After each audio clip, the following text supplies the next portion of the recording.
Hi, I'm Heather French Henry, the host of Heart of Gold, a monthly program whose mission is to highlight examples of what makes Louisville, Kentucky the most compassionate city in the world, as declared by Mayor Greg Fisher. This series features local nonprofit organizations of all shapes and sizes, which are working to improve the quality of life for all Louisville citizens. Thank you for joining us, and a special thanks to WHAS TV for generously producing this series. This segment features Flags for Vets. Flags for Vets is a national Flag for Veterans Graves program. They raise funds to purchase flags for veterans' graves and then recruit volunteers to place those flags on the graves. Their director, Fred Moore, is here to tell us a little more about the wonderful work they do on behalf of veterans, and a Marine himself, Semper Fi. Hoorah. Fred, that's right. As a daughter of a Marine, I certainly appreciate your service. Flags for Vets is a very unique program, and it's something that a lot of people can be involved in doing and helping with. So tell me about how Flags for Vets got started, and we'll go from there. Well, 9 years ago, there was a cemetery in Louisville that wasn't putting these flags on veterans' graves for Veterans Day. And I thought, we can fix that. So 9 years later, we put flags in 42 states last year. Wow. Now, how many flags does that It's got to be a quarter take? of a million. How do you do that? Well, the hardest part of this process, as you know from as being a veteran of all kinds of different wars, is fundraising. Right. Once we get the money to buy flags, I've found that the thing that I thought was going to be the most difficult, which is recruiting volunteers, turned out to be very simple. Well, don't you think that being able to get volunteers from the community helps them to understand it can be an intergenerational project? You get kids, you Yes. get civic groups. It's something that they can do. It's a way for them to give back. Sure, some of the photos that you'll be seeing in a few minutes are photos of kids at the cemetery. And I think of a cemetery where we're working as being a classroom. It is a chance for grandma and grandpa to tell stories that they probably wouldn't come out in the normal everyday conversation. But when they're standing in a cemetery where some of their brothers and sisters are buried, thoughts come back to them and they want to share. Tell me why, a lot of people ask us all the time when we talk about flags for graves, that why doesn't the government provide the flags for all these graves? That question was the first question I asked, and I realized I was never going to get an affirmative answer. They're going to flag graves in federal cemeteries, but there are 3 million veterans' graves. Only a fraction of them are in federally funded, federally cared for cemeteries. So it's the other 75% of the graves that I have to worry about, and it's flagging those graves that keeps me awake at night. And tell me how you flag those graves. Where do you get these flags? Where are they made? Well, these flags are made there are only 2 companies that make a flag that's of this quality in the U.S. They're made in Wisconsin or Massachusetts. Oh, okay. Yes. So only 2 companies. Yes. And what makes these flags special? Well, it's probably pretty easy, even on television, to see that this dowel is pretty thick compared to the flags you might buy at Walmart or other places. Also, the bottom of the dowel is pointed, which makes it easier to push it into the ground. Okay. Because it's really important that overnight these flags don't blow down because of the wind. And we experienced helping you put some of these flags up when you graciously donated your time and your volunteers to come out to the Vietnam Wall at the Kentucky Horse Park.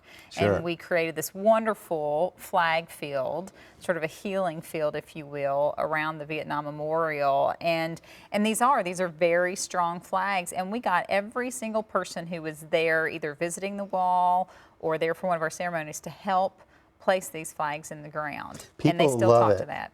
Yeah, we have no shortage of volunteers, and that doesn't mean that I'm not recruiting vigorously for more volunteers. Right, because you've got an event coming up Sure. actually on November 7th. Yes, on November 7th at Cave Hill Cemetery at 11 o'clock, we'll be flagging 7,000 veterans' graves right here in Louisville. And these flags are waiting for people to come out and help me put them in the ground. And what time do you need them there? I need them there just a little bit before 11. A little bit before 11, We're and parking- on the Payne Street side, correct? Yes, we'll be parking at Breckenridge Franklin Middle School on Payne Street and entering through the gate into the cemetery. It's a very short walk, It's handicap friendly, kid friendly.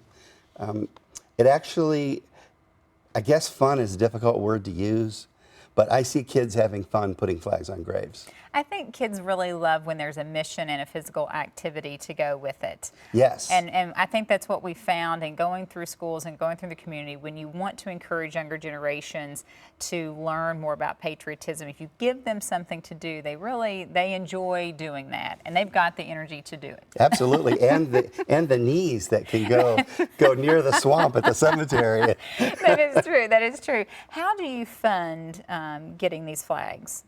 We've had 3 generous donations this year. The KDVA Veterans Trust Fund funded 12,000 flags for us. Humana funded about 20,000 flags for us. And all the rest of the flags are donated by little $5 donations. And at the wall, I remember you saying there were a few flags from every time you put a flag out that don't always survive for Yes. Every single moment that you put them in the ground. But every single flag that you had put there had flown on the grave. Correct. Of a veteran. Yes, every one of our flags, I want its first purpose to be flagging a veteran's graves. Now, a lot of people didn't think that we could create flag fields that weren't involved in being in cemeteries at all, like in a public place. There were people that when I first started said, that won't work because you don't have those graves. But that's been entirely wrong. Memorial Day weekend, we put out about 20 or 25,000 of these flags in Louisville down on the Great Lawn, spelling out the letters USA. And just the U and the S are the size of a football field. Oh, and here's our picture right now. Yes. And you're saying where the circle is, that's an actual family, so that shows the magnitude of how large that is. Yes, and those flags, as many as there are, we have plenty of volunteers, and over a 3-day period that slowly start to fill those in. I have learned how to go out with a chalk machine and trace the letters. Wow, that's an impressive feat for such a large space. And I know when you came into the wall and we had a very open space, we were able to give people a little bit of free range to place them as they felt they needed to be placed. Now, you're in 42 states. So how did you ever dream that this would become such a large mission for you? No, or I probably wouldn't have done it. I thought we'd flag a couple cemeteries, but I started building relationships with junior ROTC programs across the country. And they're kind of like the bees that come to the hive, get the flags, and get out there and do the bees' work. How do you get the flags? Because they're housed here in Kentucky, correct? How do you get the flags across the country? There are 3 ways. One of them is that we go to Camping World and Good Sam RV rallies, national rallies where 3,000 or 4,000 RVs come in, and we'll have them deliver flags to places for us. So we have really good relationships with that organization. Also, I go to a lot of motorcycle rallies, and when I'm at a Harley dealership, I'll give a biker a bundle of 100 flags and we'll say, here's where they need to go. And you get them there. Wow, talk about on-the-road participation, Exactly. certainly. Grassroots. Now, you just returned from Florida from an event down in Daytona. Sure, Biketoberfest Okay. is a large motorcycle rally in Daytona that draws in just thousands and thousands of people from other places. And we were hosted at the Harley dealership in Daytona Beach. And we were able to raise enough money to buy probably another 7,000 or 8,000 flags. So in total across the country, how many flags would you need to flag? If I did them, if you did them all, outside of the state and federal cemeteries. Okay, if I did them all, I just turned 66, and I thought, I've got another 20 years to kill. So I asked myself this question. I knew you were going to ask me anyhow. How long would it take, and how would we do it? Well, we would need probably $300,000 worth of flags. Wow. And we could do it for $300,000. We could put flags on graves that have never been flagged. And tell people why that's important to do, because when we talk about paying honor, we talk about $300,000 worth of flags. Why is that important? Well, it's important to everyone because this is the flag of our country. No matter where you came from, this is your flag.